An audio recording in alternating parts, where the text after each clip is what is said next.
1, 2, 3, 4. 5'2", eyes are blue. Oh, what those 5-foot kids do. Has anybody seen my girl?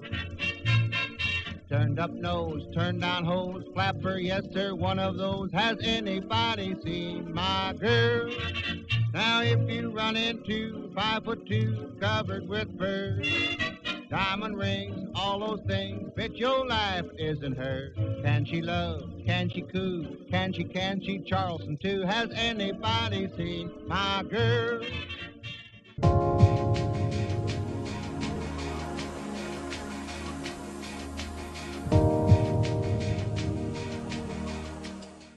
Every gamer has their favorites, but there's usually one that stands out above the rest.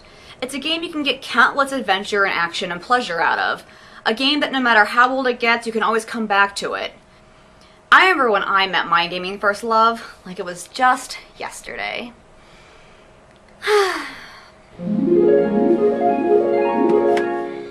No. Ugh, too human. Ugh. No. No. No. I have all these games, and not one of them looks interesting to me anymore. You know, every single one of my friends has a game that they can always fall back on. My boyfriend has Star Ocean. My friend Aaron has his WW Power Pro Wrestling thing. I have nothing. I spent all this money, and I have no game that I can just get countless hours of fun out of. This is bullshit. Everybody else is a gaming love.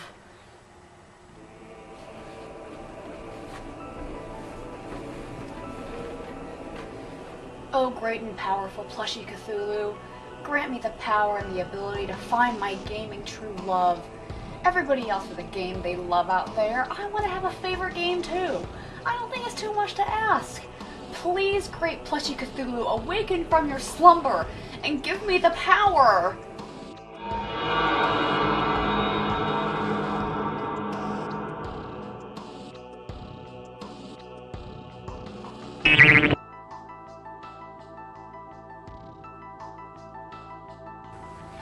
Oh wow, the Necronomicon. Hey, wait a minute. This is published and introduced by Simon. Do not question a great plushy Cthulhu. Alright, I'm thankful already. Thank you. Jeez. Alright, let's see what we have here. Entering the dream worlds. No, we don't want that. Summoning the great Nyarlathotep. Ooh, I don't think that's such a good idea. Here we go. Iya, abdu enba nib, nibba frak, pirga aga ba es.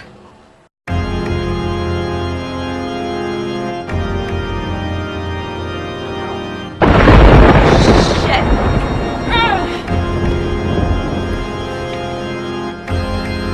Protect me, duck.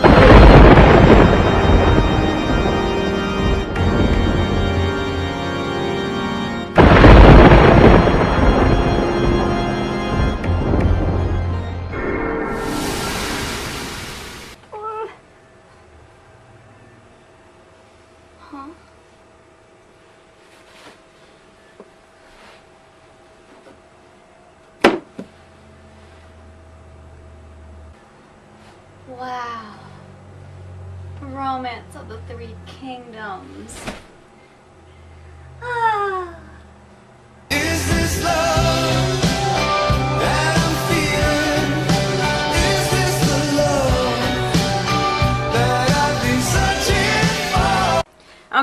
Okay, maybe that's not exactly how it happened.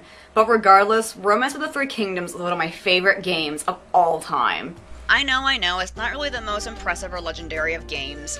It doesn't have groundbreaking graphics, fancy special effects, or gender-ambiguous main characters running around with gigantic swords. That doesn't count. There's just something about Romance 8 that I love. No two games are ever alike, and it's just so replay-friendly. You can play by yourself, or, assuming you actually have friends who are nerdy enough to enjoy a tactical sim based loosely on Chinese history, 8 other people. Hell, you can even just let the computer take control of the entire game if moving your thumbs and actually playing a game seems like far too much trouble. You have the option of playing through various time periods in the game, as well as playing through recommended scenarios. Each game has an option of choosing either historical or fictional gameplay. If you choose historical, certain events will unfold just as they did in history, unless you do something to directly interfere with them. Fictional is more an open campaign, where the AI just mixes a dollar store grab bag of characters and events and puts them together. I find this option is actually more enjoyable, as characters you otherwise wouldn't be able to recruit or events that otherwise wouldn't occur, like two characters who are usually enemies working together, are actually possible. You can play the game as one of over 100 historical characters from the Romance of the Three Kingdom novels, like Lu Bu, Gan Ying, or even Cao Cao. Cow cow. Or if playing an infamous tactical genius who apparently slaughtered thousands of people doesn't tickle your pickle, you can create dozens of customizable free officers to use as your willful pawns. Usually I just end up making my friends and I. Well, and maybe a few extra people too. Your characters are pretty customizable, the only downfall being skills are selected at random. You can keep randomly flipping through skills until you get the ones you want, but this can take forever. Plus, certain skills will only be accessible if you choose to be a certain build, like being a warlord type or an admiral type. However, you can learn skills during the game, so my best advice is to focus on getting the red and the blue skills, as they're harder to learn and come in handy earlier on in the game. Orange skills, like trade, are easily learned via observing places in your home city, so it's a waste of a skill slot to even start the game with them. If you choose to start the game as a free officer, your gameplay will drastically change depending on, well, you. You can stay a free officer and just bop around from place to place like Kane from Kung Fu, although this option is far less exciting than it sounds.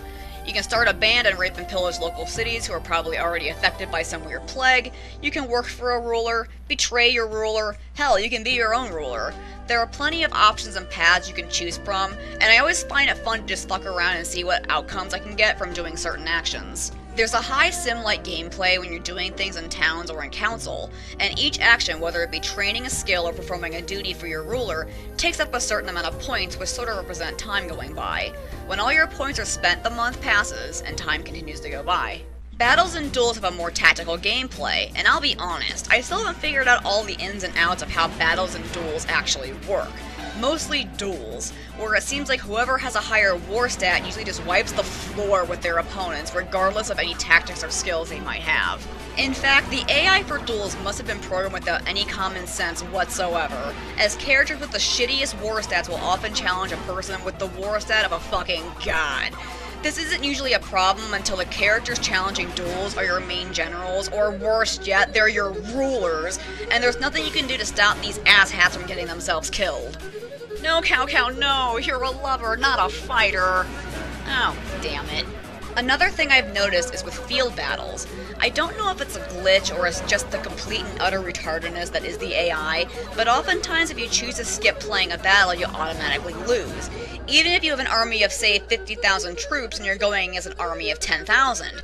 It makes no sense! I mean, I guess it could technically happen, but seriously, how likely is it that an army of 50,000 is going to lose against 10,000 troops?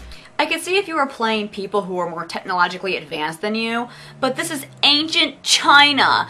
Technologically advanced means you set your arrows on fire and use elephants instead of horses. And I've tested this out too. I saved a game just before a battle, skipped it, and had my ass handed to me on a freaking silver platter. Restarted the game, this time watching the battle, not even playing it, just watching it, and have won. What the fuck? So I'm left to believe it's either a glitch in the AI, or the game itself is punishing you for being a lazy ass and not watching or actively participating in the game. There are various endings depending on what path you choose to take, and it would take too long for me to go through all of them. Basically, the main goal of the game is to reunite China under one ruler, and regardless if you're working for or are a ruler yourself, the game will end when one person rules all of the country. Or when you die, whichever one comes first. Like I said before, this game is far from perfect, but it's different and fun, and well, I really like it. Now, I'm not really even a big tactical game fan, but there are enough other gameplay elements in this game to keep me interested. I'm sure this game isn't for everybody, and I don't expect it to be, but it's my gaming first love, and I can usually forgive its flaws. Well, most of the time anyway. So this Valentine's Day, spend some time with that special game you just can't get enough of. Let it know it still has a special place in your heart. Even if it is a cheatin' bitch. Cheating bitch.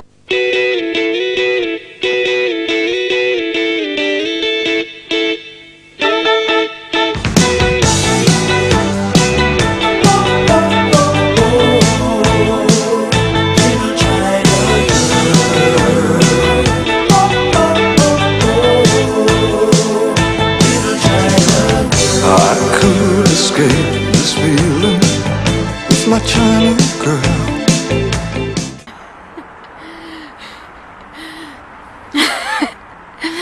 It's fucking freezing out here.